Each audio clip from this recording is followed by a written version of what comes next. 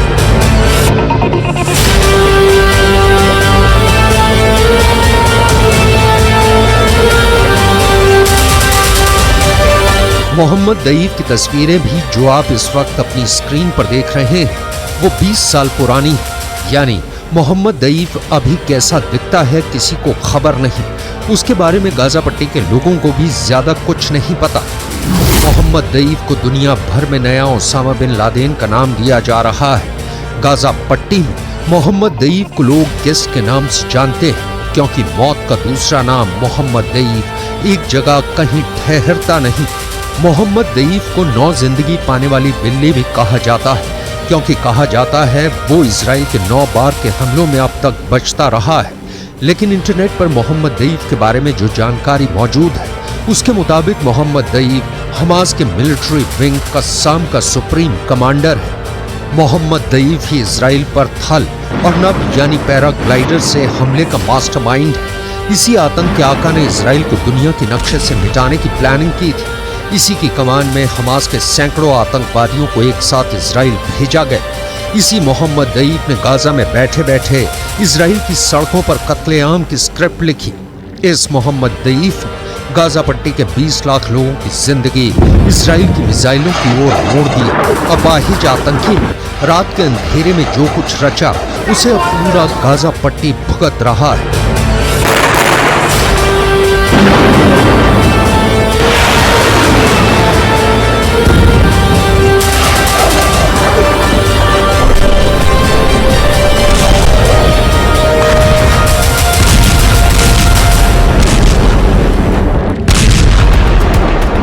Hamas के militant wing के मुखिया मोहम्मद दैफ ने इजराइल पर अटैक की इतनी बड़ी प्लानिंग की थी। इसका अंदाजा इसी बात से लगा सकते हैं कि इजराइल फोर्सेस को रिस्पॉन्स करने में 3 घंटे का वक्त लग गया। इसराइल की खुफिया एजेंसी मोसाद को इस हमले की पहले भनक तक नहीं लगी। मतलब एक एक डिटेल को मोहम्मद दई सीक्रेट रखने में कामयाब रहा। कहा जा रहा है कि यह हमला इतना सुनियोजित और बड़े लेवल पर प्लान किया गया था, लेकिन इसकी जानकारी हमास के दूसरे आतंकी कमांडरों तक को नहीं थी, जब तक कि उन्हें अटैक का ऑर्डर नहीं मिल गया।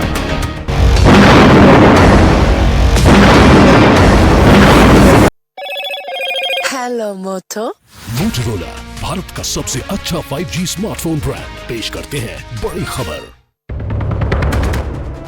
ओलंपिक्स में शामिल किए गए क्रिकेट समेत 5 खेल। लॉस एंजलिस ओलंपिक में क्रिकेट को शामिल करने पर आईओसी ने दी सहमति। लॉस एंजलिस में 2028 में होने हैं ओलंपिक्स गेम्स। प्रधानमंत्री ने दिल्ली में P20 शिखर सम्मेलन का किया उद्घाटन। आतंकवाद को बताया दुनिया के लिए बड़ी चुनौती। आतंक की अपनी अपनी परिभाषा पर जताई चिंता। हवाई हमले के बाद गाजा में अब जमीनी ऑपरेशन की तैयारी में इजरायल। आम लोगों को गाजा शहर खाली करने का अल्टीमेटम। हमास की लोगों से शहर नहीं छोड़ने की अपील।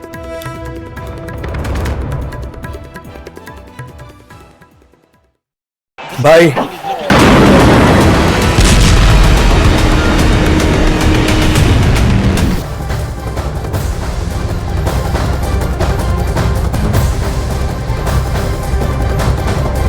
तो पहले ही हमास की तरफ से कहा गया था कि हमारी तरफ से जो है हमला किया जाएगा, लेकिन इजराइल ने कहा था कि देखिए एक एक आतंकी को चुन चुन कर मारेंगे। इन सबके बीच में अमेरिका की एंट्री हो चुकी है।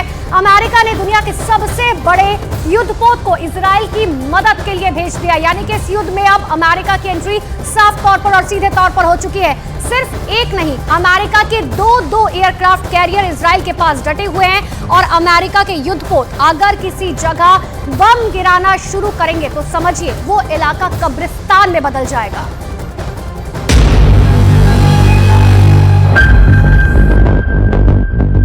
बलवान,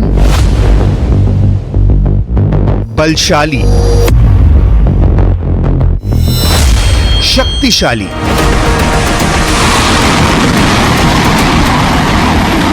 शक्तिमान, जोरावर। इसके आने से हमास में मच गई खलबली।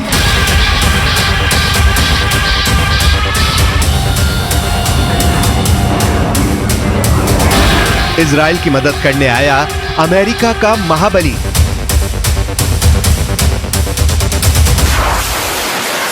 ग्रीन सिग्नल मिलते ही इस समंदर से आग बरसाएगा। मिसाइलों से बारूद बरसाकर यह गाजा को दहलाएगा। इसमें लगी मिसाइलें गाजा का सर्वनाश करने की शक्ति रखती हैं।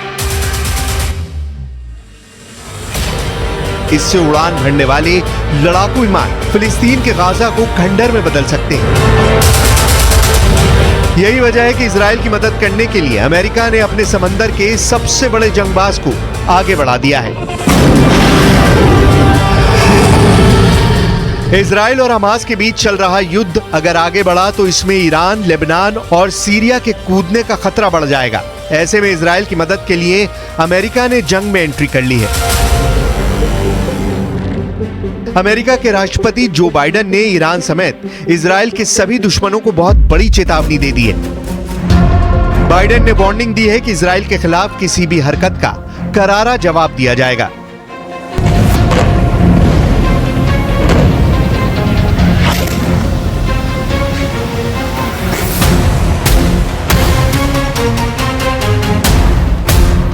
अमेरिका के विदेश मंत्री एंटनी ब्लिंकन इजराइल पहुंचे हैं। तेल अवीव में ब्लिंकन इजराइल के प्रधानमंत्री बेंयामिन नेतन्याहू से मिले, उन्हें मदद का भरोसा दोहराया। ब्लिंकन का यह दौरा बहुत बड़ा इशारा करता है। इशारा ये कि अमेरिका खुलकर इजराइल के साथ आ खड़ा हुआ है।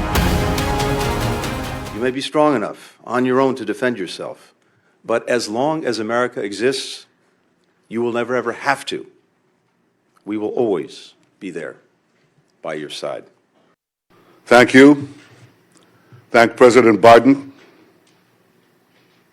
And thank you to the American people for your incredible support for Israel in our war against the barbarians of Hamas.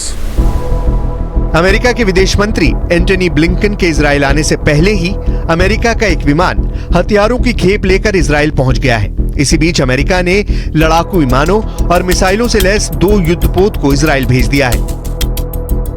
हमलावर स्मूह होम से लैस अमेरिका के युद्धपोत अगर किसी जगह बम गिराना शुरू कर दें तो समझिए कि वो इलाका कब्रिस्तान में बदल जाएगा। इसकी ताकत और मिसाइलों की क्षमता बहुत अधिक है।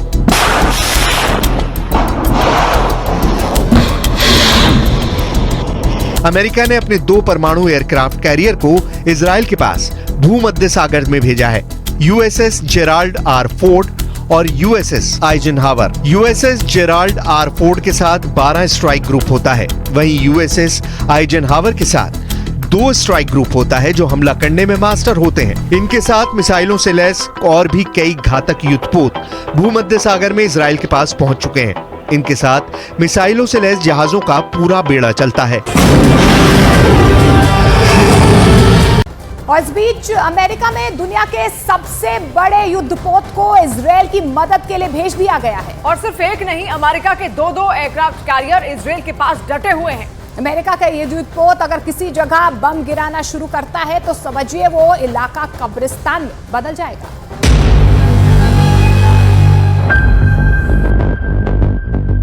बलवान, बलशाली,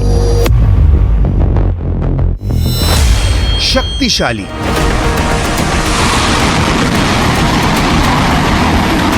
शक्तिमान, जोरावर। इसके आने से हमास में मच गई खलबली।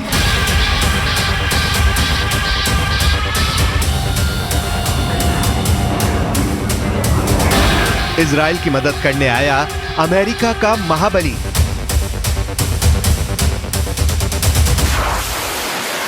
ग्रीन सिग्नल मिलते ही इस समंदर से आग बरसाएगा, मिसाइलों से बारूद बरसाकर ये गाजा को दहलाएगा। इसमें लगी मिसाइलें गाजा का सर्वनाश करने की शक्ति रखती हैं। इससे उड़ान भरने वाले लड़ाकू विमान फिलिस्तीन के गाजा को खंडर में बदल सकते हैं।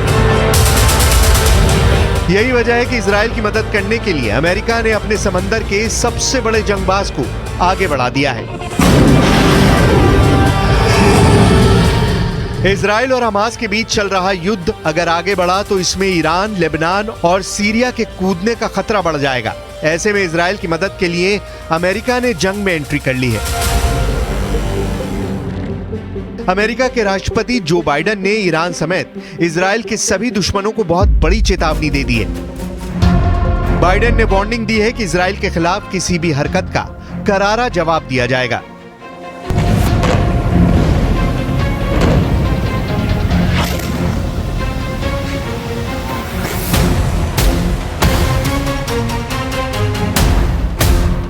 अमेरिका के विदेश मंत्री एंटनी ब्लिंकन इजराइल पहुंचे हैं। तेल अवीव में ब्लिंकन इजराइल के प्रधानमंत्री बेंयामिन नेतन्याहू से मिले, उन्हें मदद का भरोसा दोहराया। ब्लिंकन का यह दौरा बहुत बड़ा इशारा करता है।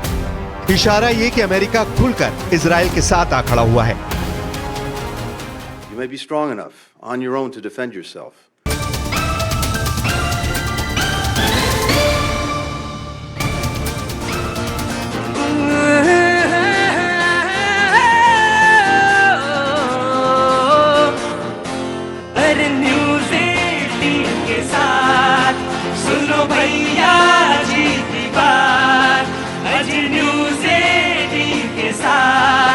सुनो भैया जी की बात, भैया जी कहन में जनता करती मन की बात। अरे भैया जी कहन में जनता करती मन की बात। भारत माता की। बहुत बहुत शुक्रिया, थैंक यू सो मच। आज शुरुआत में आपसे बात करनी थी मुझे, लेकिन मैं कर नहीं पाया। उसका कारण यह था कि कुछ लोग बाहर से आए थे और अल्मोड़ा से सोमेश्वर के थे, अपनी रोड की बात करने के लिए आए थे कि 30 साल से रोड नहीं है अल्मोड़ा के सोमेश्वर जैसे जगह से आए थे, कॉन्स्टिट्यूंसी से। लेकिन ये बात सही है कि भैया जी कहीं का प्रोग्राम का जो टाइमिंग है वो आज से बदली है।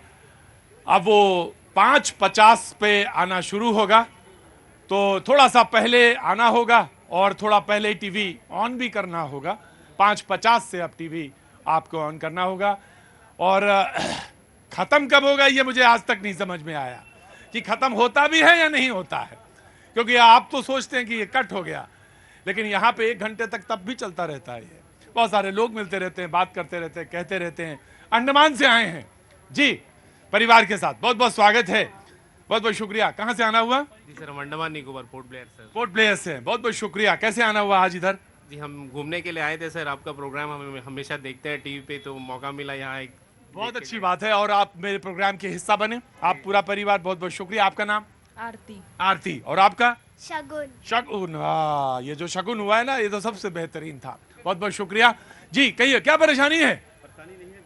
विषय पे बोलना है? अरे कोई विषय नहीं है आज, तो विषय नहीं जाइए ना। अगर तुम्हें कांग्रेस पे बोलना है, बीजेपी पे बोलना है, तो तुम्हें प्रतीक्षा करनी पड़ेगी, लेकिन अगर देश पे बोलना है तो तुम्हें मौका है, देश में मौका है। तुम्हें बोलना है कांग्रेस पे, बीजेपी हो, मेरे उससे मतलब नहीं है कुछ। हाँ जी, कहां से? आगरा से हैं। ओए, जब कहीं इलाज ना हो तो आगरा है, गजब है भाई। जब कहीं ना कोई सोर्स मिले ना आशा मिले तब आगरा, आगरा का पेठा जी। नहीं वो वहां आपको भेजेंगे जी। कहिए सर, महाभारत काल में एक अभिमन्यु हुए थे। हाँ। उन पर मैंने परिदृश्य उकेरने की कोशिश करी है। अभी नया ये जो रण है 24 का, जल्दी बोलिए, मैं भूमिका न बांधिए। फिर से व्यूह रचा है रण में, फिर से अभिमन्यु है प्रण में, दुर्योधन क्रोधित क्षण क्षण में, फिर से कृष्ण बसे कण कण में, कुरुक्षेत्र घबराया है, कटु मुस्कान बिखेरे बैठे, अभिमन्यु को घेरे बैठे, चारों ओर लुटेरे बैठे, घातक दल बहुतेरे बैठे, धर्म अधर्म अड़े हैं फिर से, रणभेरी भी बजी हुई है, शकुनी पासे फेंक रहे हैं, चौसर फिर से सजी हुई है। और ये जो जनता है, पहले वो अर्जुन थे पार्थ, आज ये जनता पार्थ है। तो उठो पार्थ, अब सो मत जाना, युद्ध भूमि में खो मत जाना, अभिमन्यु घिरने मत देना, फिर से रथ गिरने मत।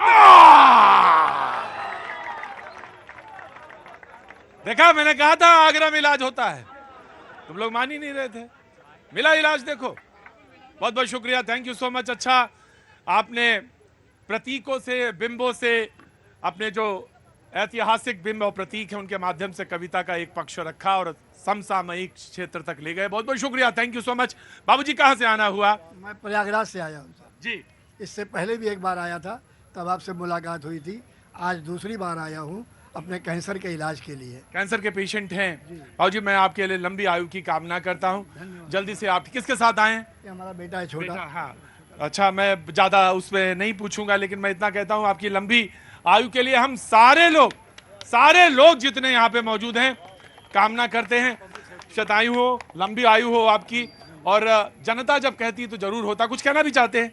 जी बोलिए। बस मैं सिर्फ इतना पूछना चाहता हूँ, या कहना चाहता हूँ, पूछना नहीं, कि जो चाइनीज एम्बेसी में एक MOU साइन हुआ था, उसका खुलासा कब होगा? अच्छा, सोचते रहते हैं आप कुछ ना कुछ वहां पे भी इलाज किया। बहुत अच्छी बात है भाई। मैं बताऊं आपसे, ये बहुत अच्छा सिम्टम है। जीवन जीने के लिए एक अच्छा सिम्टम है कि कुछ ना कुछ सोचते रहो, कुछ ना कुछ बुनते रहो और कहीं ना कहीं अपने कुरुक्षेत्र को बुनते रहो। बहुत अच्छी बात है, बहुत बढ़िया है जी। रोड सेफ्टी का मुद्दा है, जरूर उठा दीजिए।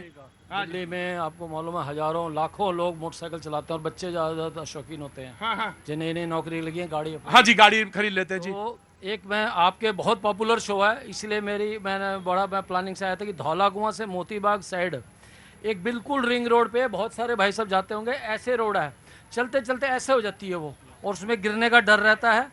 मैंने खुद बहुत साल मोटरसाइकिल चलाई, मुझे बच्चों की बड़ी चिंता हो रही है कि बच्चे चोट खा जाएंगे और वो बहुत ही फैटल एक्सीडेंट होगा।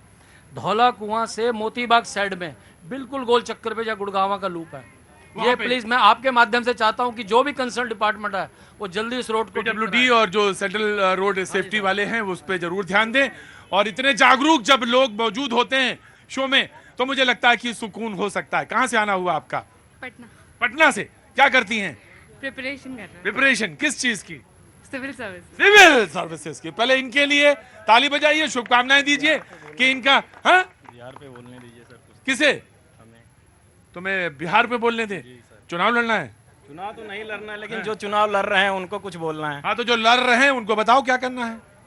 सर, अभी फिर से बिहार में जाति जनगणना हुई है। 30 साल पहले इसी तरह से जात पे बांट के इन्होंने 30 साल मजदूरी करने के लिए बिहार के लोगों को मजबूर कर दिया।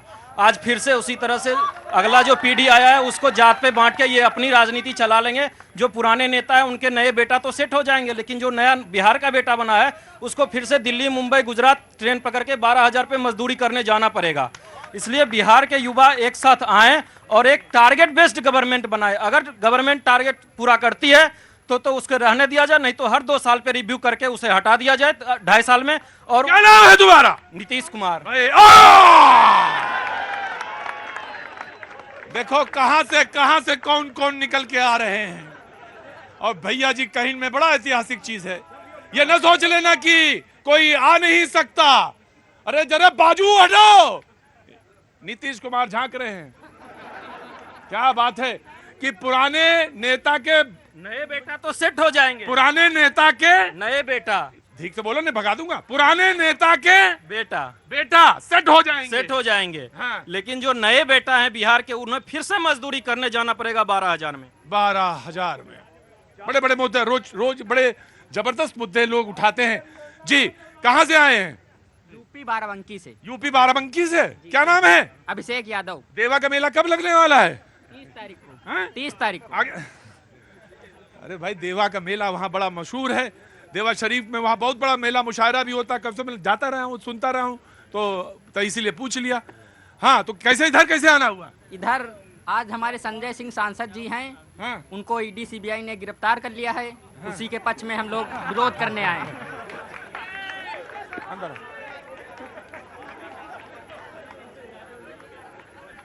क्या नाम है? अभिषेक यादव। तो कैसे आना हुआ इधर? ट्रेन से आना हुआ। नहीं, ट्रेन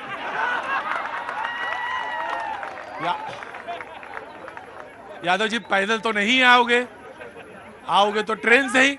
लेकिन मकसद क्या था? किस मकसद से यहाँ आना हुआ? जो भाजपा का कुशासन चल रहा है उसी के विरोध में हम लोग यहाँ आए हैं। किस वजह से? कौन सा वजह है? हमारे नेताओं को सीबीआई से गिरफ्तार करवा रहे हैं। सीबीआई से, सीबीआई और ईडी से गिरफ्तार करवा रहे हैं। कौन नेता है तुम्हारा? हमारे संजय सिंह हैं। गोपाल कहाँ है?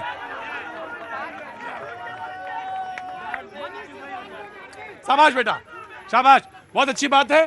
तुम नहीं बोलो तो बोल तो सब दिया तुमने, बचा क्या? मैं तुमसे सिर्फ ये जानना चाहता हूँ बेटा कि करते क्या हो? सर, स्टूडेंट हैं। एक बात तुमसे बताएं, छत पड़े थे नारे, फिर ध्यान से सुनिएगा, बैठ जाओ, जो खड़े हैं सब बैठ जाओ।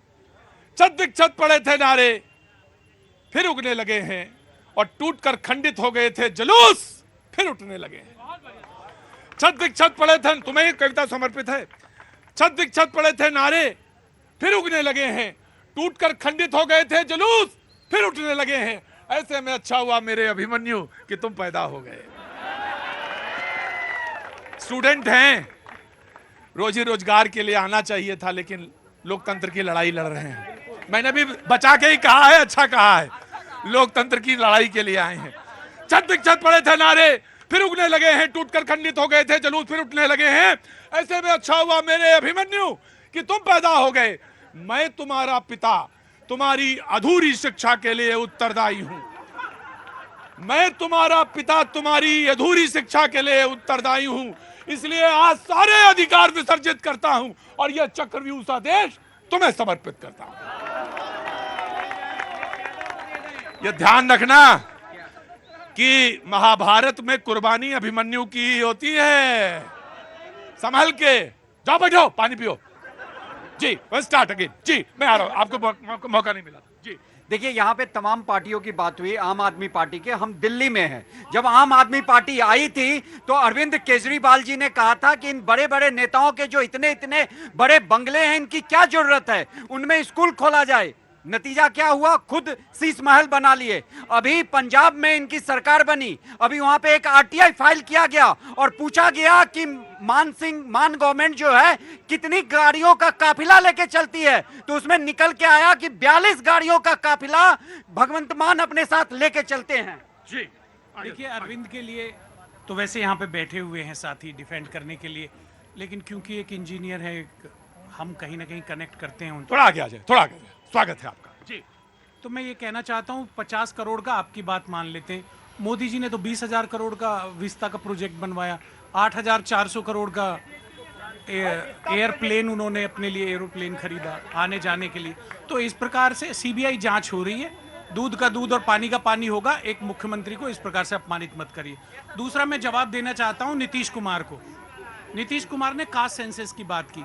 देखिए, हमारा 140 करोड़ का देश है, जाति हमारे यहाँ है, ब्याह शादी हर जगह जाति को देख के किया जाता है। तो अगर सरकार वो आंकड़ा जुटा रही है देश के फायदे के लिए, युवाओं के फायदे के लिए, किस कम्युनिटी के कितने लोग अनपढ़ हैं, कितने अशिक्षित हैं, कितने लोग भूमिहीन हैं, कितने लोगों के पास रहने के लिए घर नहीं है, कितने लोगों के पास रहने के लिए घर नहीं है, कितने गरीबी रेखा से नीचे जीवन यापन कर रहे हैं, कितने के पास कार नहीं है, कितने के पास खेत में पंप नहीं है, वो अगर डेटा इकट्ठा कर रहे हैं तो इसमें लोगों को प्रॉब्लम क्यों हो रही है? बिल्कुल सही बात, बिल्कुल सही बात।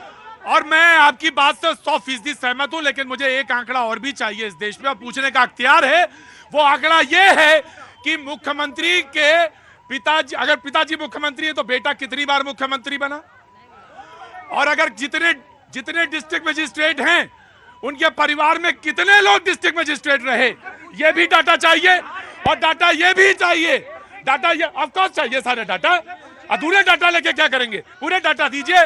और क्रीमी लेयर परिवार में कितने लोगों ने किसका फायदा उठाया, ये भी जानने का हक है। जी, मैं गुर्जर हूँ, क्रीमी लेयर में आता हूँ जी। मैंने और मेरी फैमिली ने, हम लोगों ने। आप तो त्याग की मूर्ति हैं, आप तो त्याग की मूर्ति नहीं हूँ मैं इंसान हूँ, साधारण इंसान हूँ। लेकिन जो लोग गरीबी रेखा से नीचे जीवन गुजर बसर कर रहे हैं, 40 लाख लोगों का तो 1 करोड़ रुपए महीने की आमदनी है, और भारत के 80% लोग ऐसे हैं जो 5 किलो राशन पे जीवित हैं। क्या उनके लिए आप लोगों का, हमारा कोई दायित्व नहीं है? बिल्कुल है, प्रतीक जी, बिल्कुल है, बिल्कुल है, बिल्कुल है। मैं इनसे यही पूछता हूं, मैं बिहार से आता हूं। बिहार में जो सवर्ण मुख्यमंत्री थे जगन्नाथ मिश्रा थे, उसके बाद 33 साल से वहां पे यादव और कुर्मी मुख्यमंत्री है। आखिर क्यों उस बच्चे ने जो बोला था कि 12,000 रुपए के लिए ट्रेन भर के यूपी और बिहार से अहमदाबाद मुंबई क्यों? सर, आज बिहार का जो बजट है, यानी जो खर्च कर रहा है, वो 2,61,000 करोड़ बिहार खर्च करता है। अब बिहार की अपनी कमाई कितनी है? केवल 32,000 करोड़। 2,29,000 करोड़ या तो कर्ज ले रहा है या केंद्र सरकार की ले रहा है। आपको डेटा चाहिए ना, तो बिहार में सिर्फ 2 लाख खर्च करने वाला 32,000 क्यों कमा रहा है, इस पर बात कीजिए। मेरी जाति जानने से मेरी आर्थिक स्थिति का कैसे पता चले? भाई साहब, मध्य प्रदेश में सुन लीजिए, मध्य प्रदेश में कर्जा कितना है, और कर्जा लेकर घी पियो। अभी ये गांधीवादी व्यक्ति खड़े हैं, उनकी बात को आपने दबा दिया, पूरा नहीं दिखाया। उन्होंने मध्य प्रदेश के बारे में सच्चाई बोलने का प्रयास किया, क्योंकि सच्चाई आप ही के पास है और किसी के पास नहीं है। गांधी के पास है। मुझे मालूम है गांधीवादी कौन है, कितना है, मुझे बताने को मुझे। पहले बात तो दुष्यंत जी को नहीं पता, 27 बिंदुओं पर सर्वे हुआ था। 27 बिंदुओं में 1 बिंदु का सर्वे इन्होंने ओपन कर दिया। 26 कहाँ गए? आर्थिक, वो गांधीवादी है, वो गांधीवादी, फर्जी गांधीवादी। स्टालिन और गांधी का मेल है। देखिए, हमारे यहाँ बोलने के लिए जबान पे माँ सरस्वती की कृपा पूरी होनी चाहिए। दाएं बाएं हुआ नहीं, माइक हटा नहीं। जी बिल्कुल जी। 2010 में एक समय था जब मनमोहन सिंह की सरकार थी, लालू यादव ने पार्लियामेंट में बोला था, मैडम ये रिजर्वेशन बिल, महिला रिजर्वेशन की बिल की बात कर रही हूँ, जात पे ना पात पे मोहर लगेगी। मेरी नहीं सर, प्रतीक जी, उन्होंने बोला था कि मेरी लाश के ऊपर ये बिल लगेगा। नहीं, गांधीवादी लौट के रास्ता वही आ गया फिर से। और जो आज जात की कर रहे हैं, यहाँ पे प्रत्यक्ष उदाहरण मेरे सामने, ये हमारे अल्पसंख्यक समाज से आते हैं। लेकिन ये बात सच है कि मुल्क नहीं,